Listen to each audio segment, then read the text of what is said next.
My husband laughed. You'd be nothing without me. I stayed silent and planned my escape. He mocked me in public, cheated in secret, and thought I'd beg. Instead, I collected proof, built my life, faced him in court where the judge made him pay, walked free. We met when I was 22 and terrified of the world. I had just dropped out of grad school. My mom was sick. My bank account was almost empty. I was living on my friend's couch, pretending it was temporary, while crying into my pillow at night. Then there was Mark. He was confident, older, stable. He had a job, a car, an apartment with actual furniture. On our first date, he paid for dinner and said, "Relax, I've got you." I remember thinking, finally, someone who can carry me for a while. I didn't realize how heavy that sentence would become. We married 3 years later. I worked part-time. He worked full-time. We agreed it made sense for me to handle the house, the planning, the support. I told myself I was lucky, grateful, chosen. At first, his comments felt like jokes. "Good thing you married me, huh? You'd be lost without me. What would you even do if I wasn't here?" I laughed with him. I didn't want to seem sensitive, but jokes become habits. Habits become beliefs, and beliefs become weapons. The night everything cracked started over something stupid. Laundry.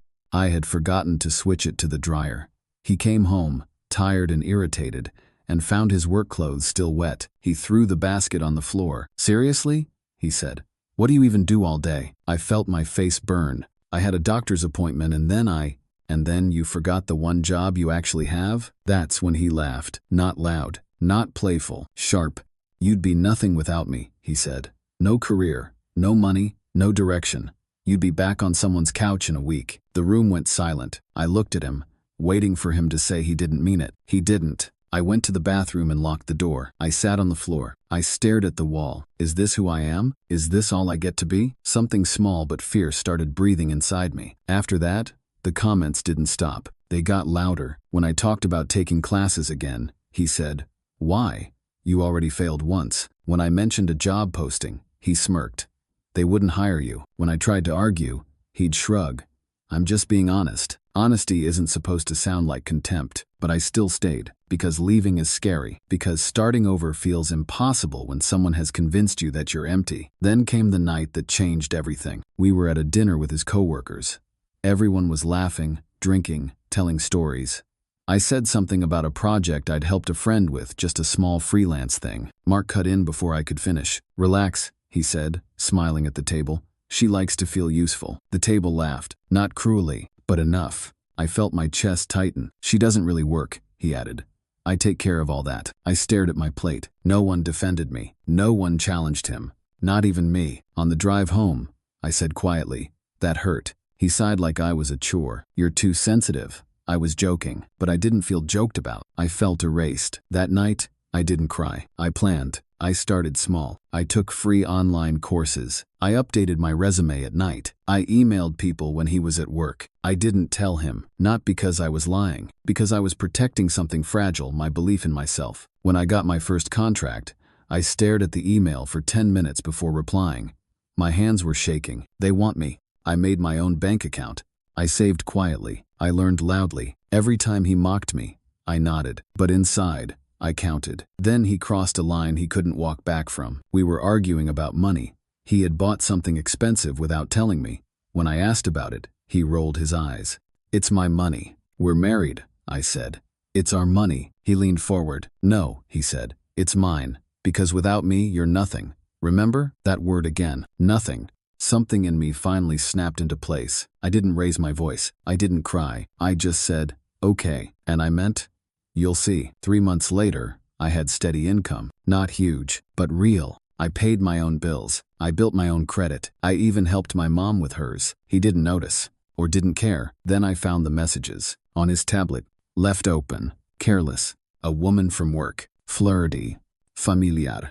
"You deserve better than her," she had written. He replied, "I know, but she'd fall apart without me." I felt strangely calm. I took screenshots. I sent them to myself. I closed the tablet. That night, I slept like someone who finally knows the ending of the book. When I told him I wanted a divorce, he laughed. Actually laughed. "You're not serious," he said. "Where would you go?" "I have options," I said. "You?" He shook his head.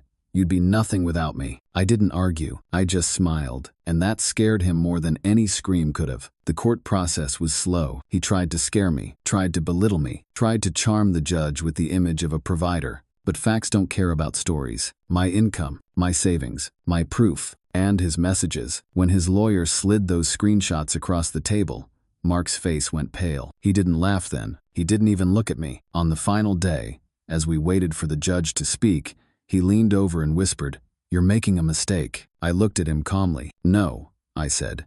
"You made one. You just taught me how to leave." The judge spoke. The marriage ended. The silence after felt holy. As we walked out, he finally looked at me. "You think you won?" he said. I paused. I think I remembered who I was. He didn't follow me. He couldn't. Outside, the air felt different, lighter, cleaner. I stood on the steps with my papers in my hands, shaking not from fear, but from release. I'm not nothing. I never was. Sometimes closure isn't peace, it's distance. I moved into a small apartment 2 weeks later. It wasn't fancy. It wasn't big, but it was mine. The first night, I sat on the floor with takeout and no TV, just listening to the quiet. No footsteps, no sighs of disappointment, no voice reminding me what I wasn't. Just me. And for the first time in years, I slept without bracing myself for the morning. People think freedom feels loud, fireworks, music, big smiles, but mine felt soft, like breathing after holding it too long. I bought cheap furniture, secondhand plates, a lamp that flickered when you turned it on. Every scratch and wobble felt like proof. I built this. I worked harder than I ever had, not to prove him wrong, but to prove myself right. Some nights I cried from exhaustion. Some mornings I woke up scared. But I kept going, because fear with movement feels different than fear with chains. Mark didn't let go easily. He texted, then called, then emailed. Some messages were angry, some were sweet, some sounded like they came from the man I once loved. "You're making a mistake. I miss you. No one will love you like I did.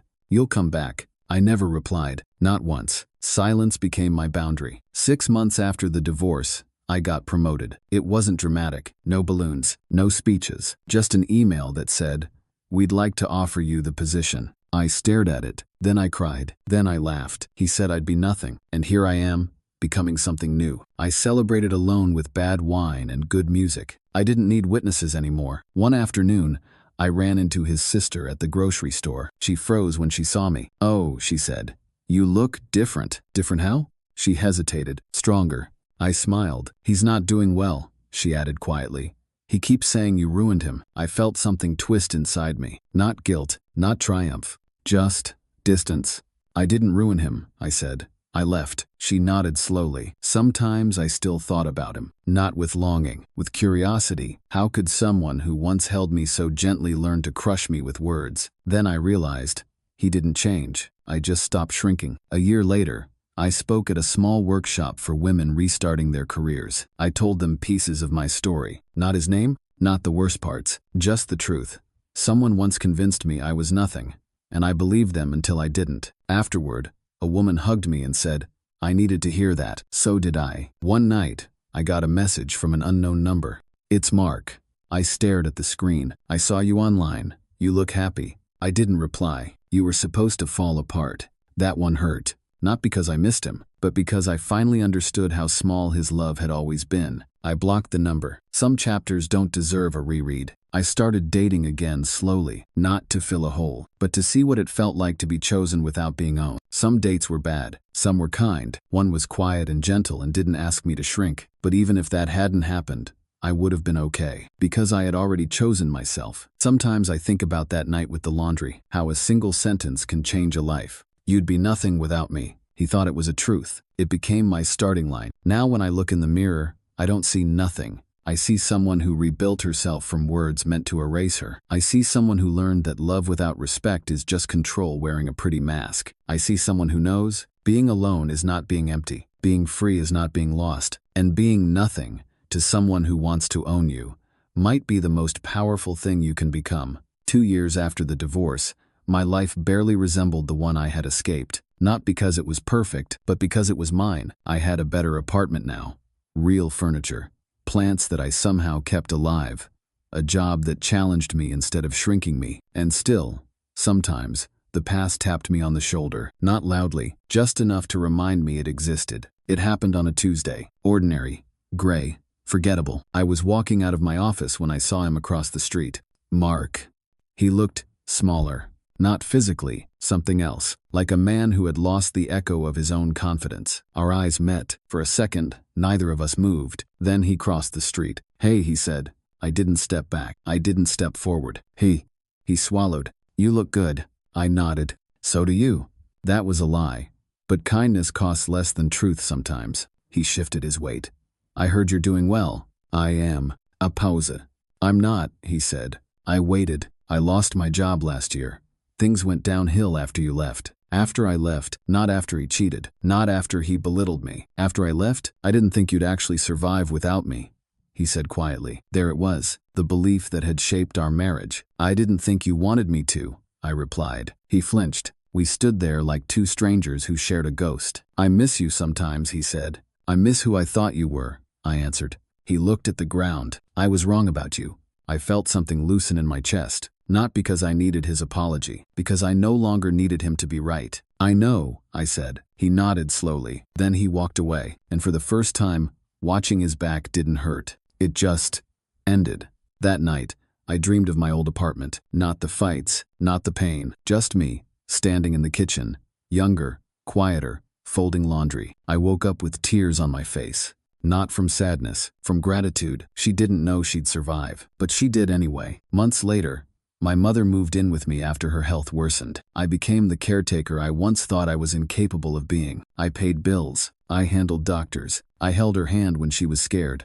One night she looked at me and said, "You're strong." When did that happen? I smiled. When I stopped believing I wasn't. The woman who once lived on someone else's couch now owned her own car. The woman who once asked permission now made decisions. The woman who once believed she was nothing now carried other people when they were weak. And sometimes, when life felt heavy, I'd whisper to myself, "You did this." I ran into one of Mark's old coworkers at a coffee shop. She hesitated before speaking. "You know, people used to think he was the strong one." I stirred my drink. "They thought wrong." She smiled. "I think he did too. Every so often, someone asks if I regret leaving. I always pause before answering. Not because the answer is hard, but because I want them to understand it. I don't regret leaving, I say. I regret staying so long. Staying taught me pain. Leaving taught me power. The strange thing about being told you're nothing is that once you stop believing it, you become unbreakable. Because nothing is lighter than fear, and lighter things rise. Sometimes, late at night, I imagine what I'd say if I could talk to my old self. The girl on the couch, the wife in the bathroom, the woman staring at her plate in silence. I'd kneel in front of her and say, "He's wrong. You are not small. You are just waiting." And I know she'd look at me with doubt. But one day, she'd look like me. Mark once said I'd be nothing without him. He thought he was my foundation. He was just my lesson. Now, when people meet me, they don't know my past. They see confidence, stability, independence. They don't see the nights I doubted myself. They don't hear the voice that once tried to erase me. But I do. And every time I succeed, I answer it. I'm still here. Some endings are loud. Mine was quiet. A door closing, a breath taken, a woman standing up. And in that silence, I finally heard my own voice. It didn't say nothing. It said, "Enough." Years passed, not in big, cinematic leaps, but in mornings that stacked quietly on top of each other. Coffee, work, groceries, laughter, grief, healing. Life didn't become perfect. It became honest. I stopped introducing myself with apologies. I stopped shrinking my opinions to fit rooms. I stopped explaining why I deserved space. And slowly, the world adjusted. Not because it changed, because I did. One day, a younger woman at work pulled me aside. "I heard you started here with almost nothing," she said. I smiled softly. "I started with doubt," I told her.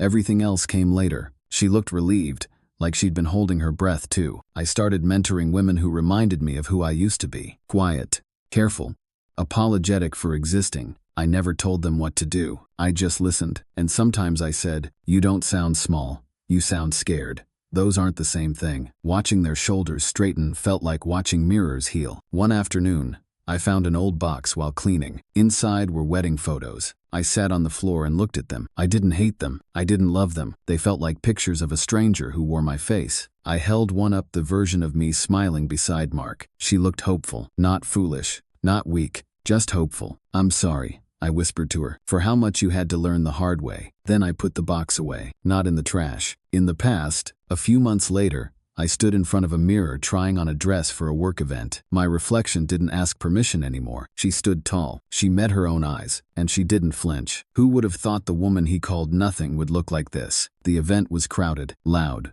bright, full of conversations that overlapped like waves. I spoke on stage that night. About growth, about resilience, about rebuilding. I didn't mention Mark. He didn't deserve a stage in my story anymore. Afterward, people lined up to talk. One woman hugged me and said, "You make it sound possible." I smiled. That's because it is. Later that night, alone in my apartment, I sat by the window. City lights blinked like quiet applause. I thought about all the versions of me that had existed. The girl who wanted saving, the wife who wanted approval, the woman who wanted escape, the person who wanted peace. They all lived inside me, and none of them were nothing. Sometimes people think revenge is loud, public, messu, cruel.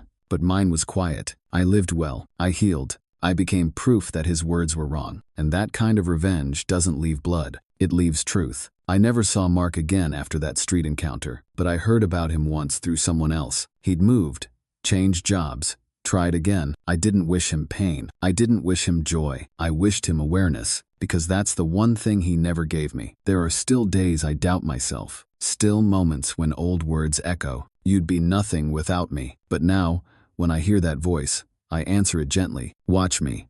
I've learned that being strong doesn't mean never breaking. It means choosing what you build from the pieces. I built a life. I built a voice. I built a future that doesn't need permission. If someone ever asks me what saved me, I don't say courage. I don't say anger. I say curiosity. I got curious about who I could be without fear. And once you ask that question, you can't unhear it. I don't carry his words anymore. I carry my own. They say, "You are not what someone names you. You are what you survive. You are what you choose." One day, long from now, someone might hear my story and think, she must have been strong. But the truth is simpler. I was tired of being told I was nothing, so I became everything I could. Time has a strange way of smoothing sharp memories, not erasing them, just rounding their edges. What once cut now only reminds. I bought a small house 3 years after the divorce. 2 bedrooms, 1 bathroom. A little porch that creaked when you stepped on it.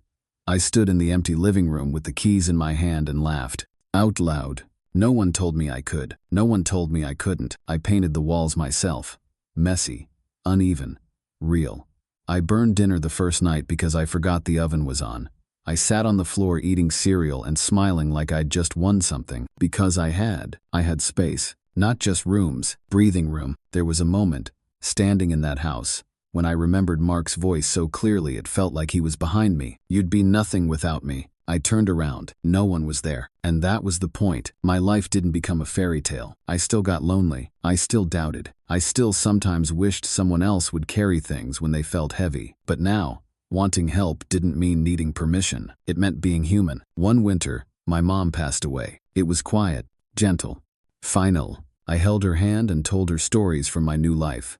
About my job, my house, my plans. She smiled faintly and said, "You did better than you think." After she was gone, I sat alone in my living room and cried until my chest hurt. Not because I was weak, because I loved, and loving always costs something. Grief taught me something Mark never could. That strength isn't loud. It's passionate. It shows up even when you don't feel brave. It cooks dinner when you don't want to eat. It goes to work when your heart feels heavy. It keeps living when part of you wants to pause. After my mom, I started volunteering, not because I was healed, because I wanted to heal forward. I helped women leaving bad relationships, helped them write resumes, helped them open bank accounts, helped them say sentences they were scared to say. I want more. I deserve better. I can leave. Every time one of them said it out loud, I felt my old self breathe easier. One night, a woman named Claire looked at me and whispered, "He says I'm nothing without him." I felt the air leave my lungs. I took her hands and said, "That's not a truth.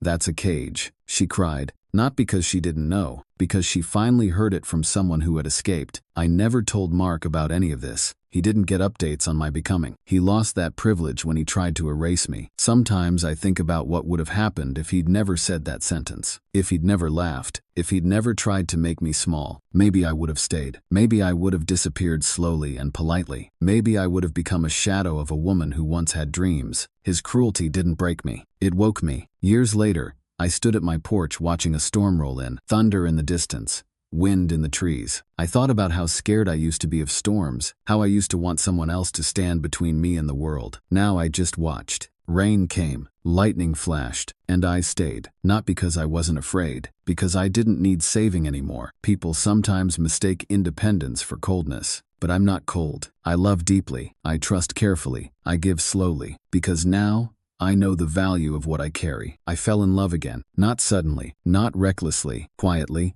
with someone who never asked me to shrink, never joked about my worth, never confused control with care. But even if that love ended tomorrow, I would still be okay, because my life is not built on another person anymore. It's built on choice. There's a photo in my house now, not from my wedding, not from my past. It's of me standing in front of my first apartment after the divorce. Cheap couch behind me, bad lighting, big smile. I look scared and proud and real. I keep it to remember. You don't have to feel ready to begin. You just have to begin. Mark once said I'd be nothing without him. But he didn't understand something. Nothing is not empty. Nothing is space. And space is where things grow. If I ever saw him again, I don't know what I'd say. Maybe nothing. Maybe thank you. Not for the pain, but for showing me exactly what I never wanted to be again. I used to think revenge meant making someone regret losing you. Now I know better. The real victory is becoming someone you'd never abandon. Some nights, when the house is quiet and the world feels far away, I sit with my thoughts, not afraid of them anymore. And I think I was never nothing. I was becoming. I don't know exactly when I stopped flinching at memories. It wasn't one moment. It was many small ones. Walking past couples without comparing, hearing his name without tightening, telling my story without shaking. Healing doesn't arrive like a guest. It moves in quietly and rearranges your furniture. One afternoon, while cleaning out a drawer, I found an old note in my handwriting from years ago. I don't know who I am without him. I read it 3 times, not with sadness, with wonder. Look how far you traveled from that sentence. I didn't throw it away. I kept it, the way you keep a map after a long journey. Not because you need it anymore, but because it proves you crossed something hard. I've learned that some people don't love you. They love how small you are around them. And when you grow, they don't miss you. They miss their control. That's not heartbreak. That's exposure. There are still people who try to interrupt me, try to define me, try to tell me what I should be. But now, when they speak, I listen for one thing: respect. If it's not there, neither am I. I've watched women leave men who called them nothing. I've watched men leave women who crushed their voices. I've watched people leave jobs, homes, cities, lives. Leaving is not failure. Leaving is listening. Sometimes I get messages from strangers who heard my story. They say things like, "I thought I was crazy. I thought it was my fault. I thought I had to stay." I always answer the same way. You don't have to stay where you disappear. There is a version of me that will always live in that bathroom, sitting on the floor, staring at the wall, listening to the sound of a man laughing at her worth. I don't hate her. I honor her, because she didn't know it yet, but she was already leaving. People think strength looks like anger, but my strength looked like patience, like planning quietly, like saving slowly, like believing secretly. It looked like hope that didn't make noise. If I could rewrite my life, I wouldn't erase him. I wouldn't erase the pain, because pain taught me language. It taught me how to say, "No, enough. I choose me." I don't tell my story to shame him. I tell it to free others, because someone, somewhere, is being told they are nothing, and they believe it. And maybe, if they hear me, they'll pause, they'll wonder, they'll plan, they'll leave. There is nothing dramatic about freedom. It doesn't shout. It doesn't demand applause. It whispers, "You're safe now." Mark once said I'd be nothing without him. He thought nothing meant empty, but nothing is wide. Nothing is open. Nothing is a place where you can finally stand up. I didn't destroy his life. I built mine, and that's what he could never forgive. Now, when I look in the mirror, I don't search for approval. I don't wait for permission. I just meet my own eyes and think, you survived what tried to define you. You outgrew what tried to own you. You became what tried to erase you. Some people leave scars. Others leave lessons. He left me both, but only one of them lasted. If someone ever tells you that you're nothing without them, listen carefully. Not to their words, to your body, to your fear, to that quiet part of you that starts planning instead of crying. That part already knows. I didn't lose him. I lost a cage. I didn't break. I opened, and everything I am now grew from the space he called nothing. Sometimes closure isn't peace, it's distance. Sometimes healing isn't quiet, it's choice. Sometimes revenge isn't loud, it's becoming. He said I'd be nothing without him. He was wrong. I was becoming. And now, I am.